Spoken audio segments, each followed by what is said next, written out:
चंद्रयान-3 के रोवर को चांद पर मिला एक और रोवर। प्रज्ञान के अलावा चांद पर पहले से मौजूद है एक और रोवर। दोनों का आमना सामना।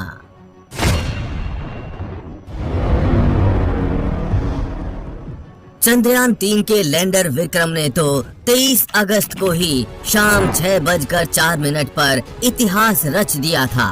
तब उसने चांद के दक्षिणी ध्रुव पर सॉफ्ट लैंडिंग करके करीब 4 साल पहले चंद्रयान-2 की आंशिक असफलता के दुख को खुशी में बदल दिया।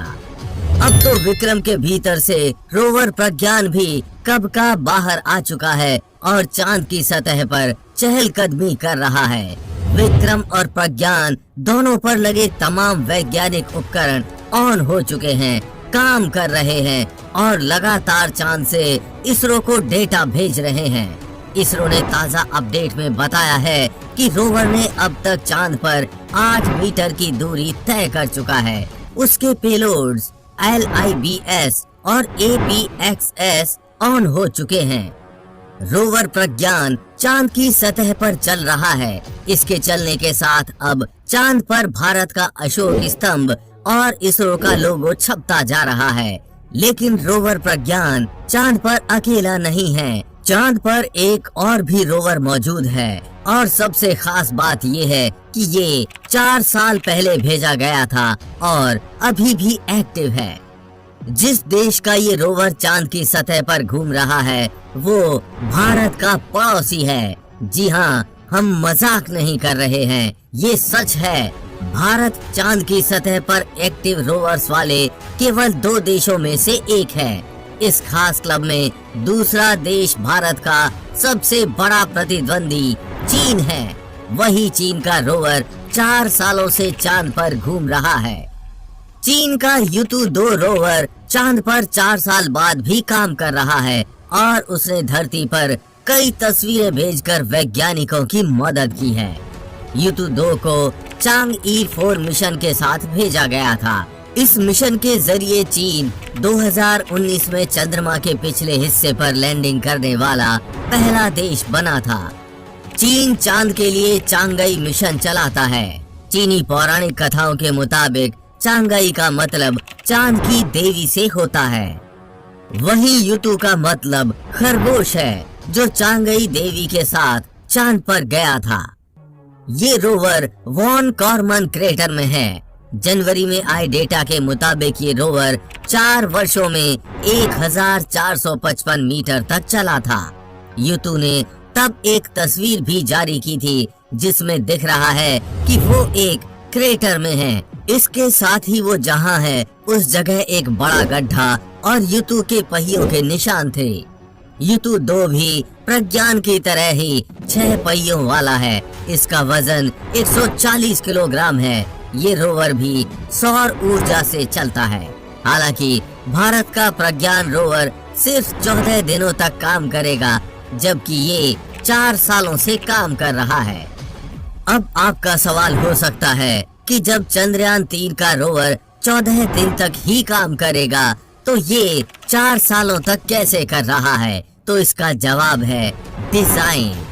चांद पर दिन और रात 14 दिनों का होता है। जब चांद पर दिन होता है तो यहाँ का तापमान 100 डिग्री सेल्सियस से ज्यादा होता है।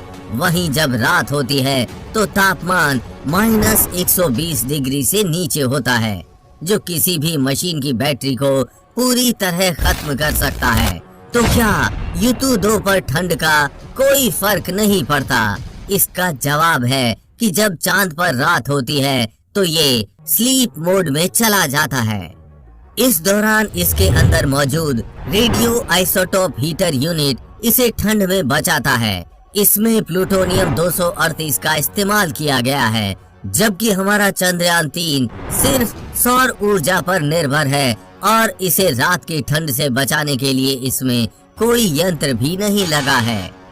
इसलिए चंद्रयान-3 रोवर सिर्फ 14 दिन तक काम करेगा।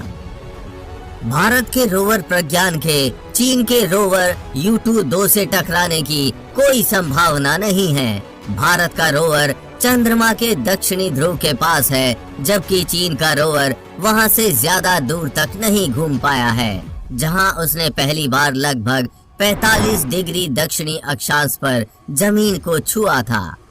कल चीनी अखबार ग्लोबल टाइम्स ने भारत को कमतर दिखाने की कोशिश करते हुए एक्सपर्ट के हवाले से लिखा, चीन का रोवर काफी बड़ा है, जिसका वजन 140 किलोग्राम है, जबकि भारत के रोवर प्रज्ञान का वजन बस 26 किलोग्राम ही है। भारत का प्रज्ञान चंद्रमा की रात का सामना नहीं कर सकता और इसका जीवन काल चांद पर केवल 14 दिन का है। इसके उलट चीन के U2-2 रोवर के पास चंद्रमा की सतह पर सबसे लंबे समय तक काम करने का रिकॉर्ड है, क्योंकि ये परमाणु ऊर्जा से लैस है, जिससे ये लंबे समय तक काम कर सकता है। ग्लोबल टाइम्स ने भारत के साथ चीन की तकनीक की तुलना करते हुए कहा कि चीन विभिन्न पहलुओं में भारत से कहीं अधिक उन्नत है। अखबार ने बीजिंग स्थित वरिष्ठ अंतरिक्ष विशेषज्ञ पेंग झियाओ के हवाले से लिखा, चीन 2010 में चांग-ई के लॉन्च के बाद से ऑर्बिटर और लैंडर को सीधे पृथ्वी चंद्रमा ट्रांसफर ऑर्बिट में भेजने में सक्षम है। भारत के पास ये तकनीक नहीं है, क्योंकि उसके लॉन्च व्हीकल की क्षमता सीमित है। चीन की तकनीक उन्नत है, जिसके कारण समय और ईंधन की बचत होती है। चीन जिस ईंधन का इस्तेमाल करता है वो काफी एडवांस है। चीन का भारत की सफलता को ऐसे नीचा दिखाना बेहद ही निंदनीय है। आपका इस बारे में क्या कहना है, हमें कमेंट बॉक्स में लिखकर जरूर बताएं। हम उम्मीद करते हैं कि आपको ये जानकारी अच्छी लगी होगी। आपको ये जानकारी कैसी लगी, हमें नीचे कमेंट बॉक्स में लिखकर बताना ना भूलें। चंद्रयान 3 पर लगातार आगे भी अपडेट्स आते रहेंगे, इसीलिए अभी चैनल को सब्सक्राइब करके बेल नोटिफिकेशन ऑन जरूर कर लें। वीडियो को लाइक और शेयर करना ना भूलें। जल्द ही मिलेंगे ऐसी ही इंफॉर्मेटिव वीडियोस के साथ और आपको कुछ अच्छा सिखाएंगे।